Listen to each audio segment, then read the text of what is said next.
Drop it.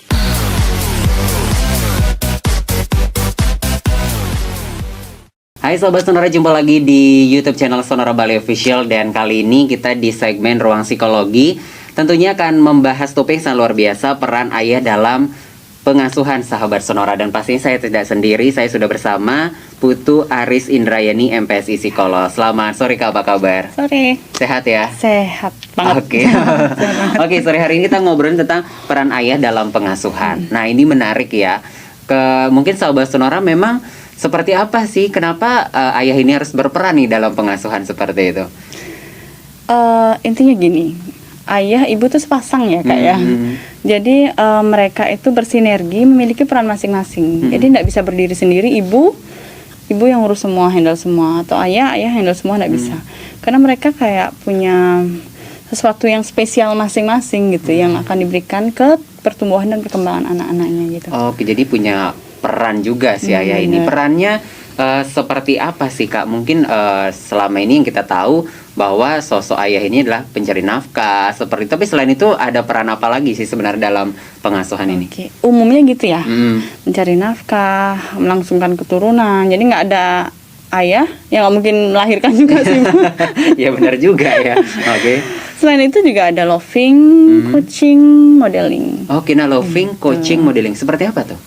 Loving, mungkin orang pada umumnya juga udah tahu ya, love tuh cinta gitu kan. Jadi seorang ayah cintai dirinya sendiri dulu. Orang pada umumnya kalau nggak cinta diri sendiri nggak mungkin bisa mencintai orang lain gitu kan ya Kak. Jadi ketika dia mencintai dirinya sendiri, dia mencintai istri, ibunya si anak-anak ini gitu, dia juga bisa memberikan contoh bahwa sebuah cinta itu seperti ini, ekspresi cinta itu seperti ini gitu. Pada umumnya kita hidup kalau nggak ada cinta tuh nggak mulus gitu kan hidup kita. Kalau nggak ada cinta berarti kan lebih ke ya mungkin bertengkar terus atau emosi-emosi negatif terus kan gitu. Nah kalau coaching ini lebih ke melatih gitu. Dari bahasanya udah jelas kan ya. Coaching gitu ya. Coach gitu kan, menjadi pelatih gitu kan. Ya melatih itu kedisiplinan, norma-norma sosial, gimana menjadi seorang laki-laki, itu untuk anak laki-laki. Untuk anak perempuan gimana sih sebagai perempuan berperilaku atau berinteraksi dengan laki-laki harusnya gimana, seperti itu untuk coaching itu. Kemudian modeling. Nah, modeling itu lebih pada gimana sih seorang ayah gitu.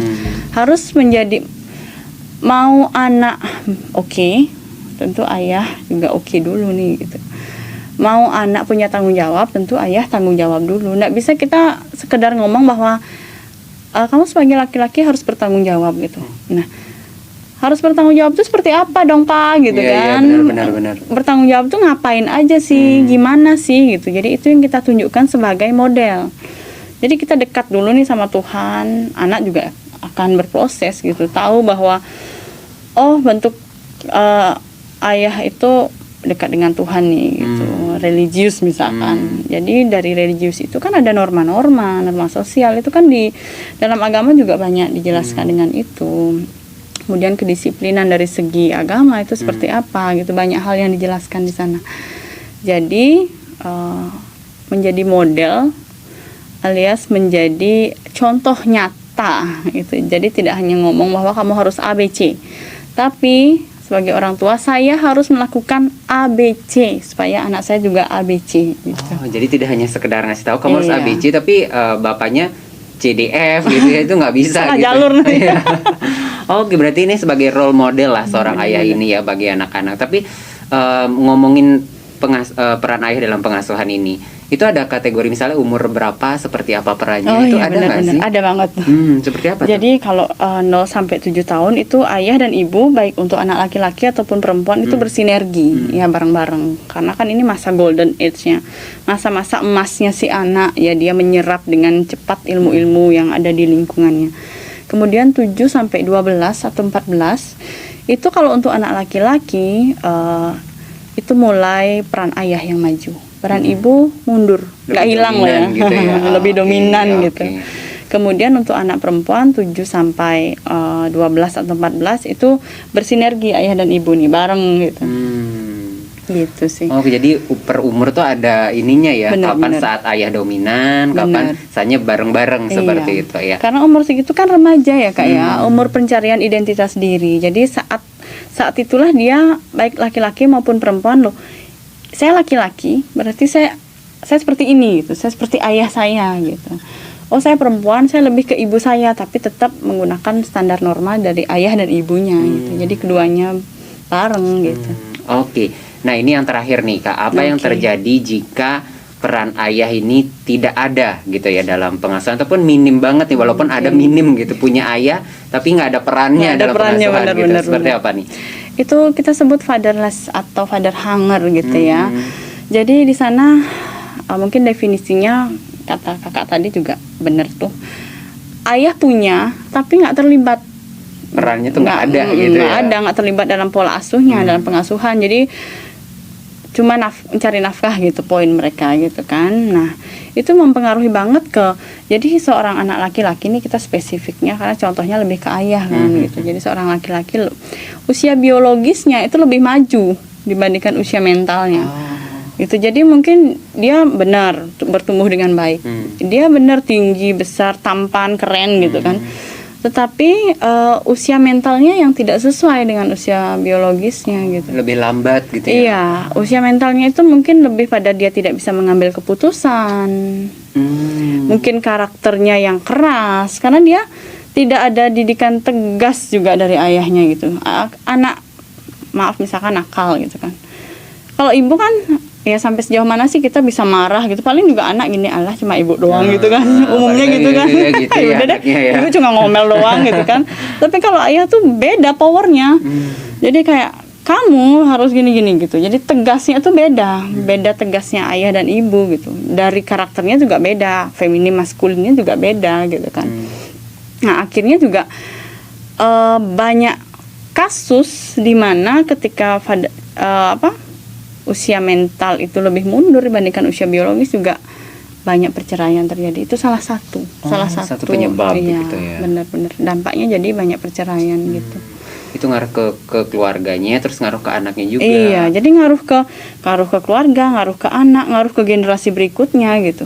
Oh iya benar juga karena ya. poinnya pengasuhan itu kayak warisan. Ketika pengasuhan terhadap nggak oke, dia berkeluarga, dia menurunkan pengasuhan yang nggak oke. Begitu juga seterusnya. Nah, syukur-syukur kalau dia mau berubah gitu kan, mau berproses menjadi lebih baik, mungkin ada perubahan ke generasi berikutnya. Tapi trauma pengasuhan itu nggak bisa hilang gitu saja gitu. Oke. Mungkin ini apa yang terjadi pada anak jika father hunger ini terjadi gitu? Banyak sih. Oke, mungkin beberapa mungkin bisa disebutkan ya. Iya, agak ngeri mungkin agak ya. ngeri, bener. Mungkin orang-orang berpikir biasa aja sih gitu, nggak ada ayah kan nggak ada ibu gitu. Iya, padahal juga ada yang ngasuh juga gitu iya ya. benar, itu kan prinsipnya ngasuh, nggak bisa ngasuh gitu doang, juga harus mendidik, lihat tumbuh kembangnya gitu kan. Bisa depresi, antisosial, terlibat tindakan kriminal, kekerasan, seks bebas, narkoba, mungkin ke LGBT, ya banyak hal sih sebenarnya gitu, banyak banget malah gitu. Ini kan kalau kita kupas satu-satu antisosial, mungkin banyak hal lagi antisosial di bagian mana nih gitu. Kekerasan yang seperti apa nih? Apakah kekerasan fisik, verbal, atau mungkin kekerasan seksual? Nah kita nggak pernah tahu gitu. Itu banyak sekali kalau kita bahas ya, ngeri banget. Jadi sebenarnya. ini memang dampak ternyata boleh dikatakan mungkin banyak orang menyepelekan gitu Iya, ya dalam benar. pengasuhan anak, tapi ini ternyata berdampak ke kedepannya pertumbuhan anak itu sendiri dan bahkan ke generasi berikutnya juga berdampak benar. gitu ya Kak ya. Oke Sobat Sonora, tentunya yang terakhir nih Kak Arisa pengen disampaikan buat Sobat Sonora tentang topik kita, peran ayah dalam pengasuhan anak. Oke. Judulnya ada peran ayah nih ya, kayak peran ayah dalam pengasuhan. Jadi marilah kita berperan dengan maksimal, wahai para ayah gitu. Jangan hanya ada aja Jangan gitu hanya ya. ada aja gitu. Jadi berperan dengan maksimal, terlibatlah dalam proses tumbuh kembang anak maupun pertumbuhan istri pun juga iya ya. Jadi nggak cuma anak yang kita fokuskan, tapi kesejahteraan diri kita dan istri juga kita perhatikan. Oke, itu nih sahabat Sonora yang lagi Yes. nonton ya di hari ini. Mudah-mudahan ini menjadi kayak bagi yang mungkin selama ini ngerasa wah ternyata belum berperan banget nih dalam pengasuhan anak, bisa terketuk hatinya, ataupun yang belum berkeluarga ini menjadi pembelajaran Ya, juga benar. bahwa nanti pengasuhan anak ini tidak hanya peran seorang ibu aja, tapi ayah juga sangat penting perannya, sahabat Sonora. bener. Terima kasih buat Kak Putu Aris Oke. Indrayani MPSC Psikolog sudah berbagi. Mudah-mudahan lain kesempatan ngobrol lagi ya. Siap. Oke sahabat Sonora, itu dia obrolan kita untuk hari ini. Terima kasih yang udah nonton. Jangan lupa like, share, juga komen. Share yang terpenting video ini ke orang-orang gitu ya. Biar banyak yang belajar ya. Iya, biar banyak belajar nih, terutama peran ayah dalam pengasuhan. Sampai jumpa. Bye-bye.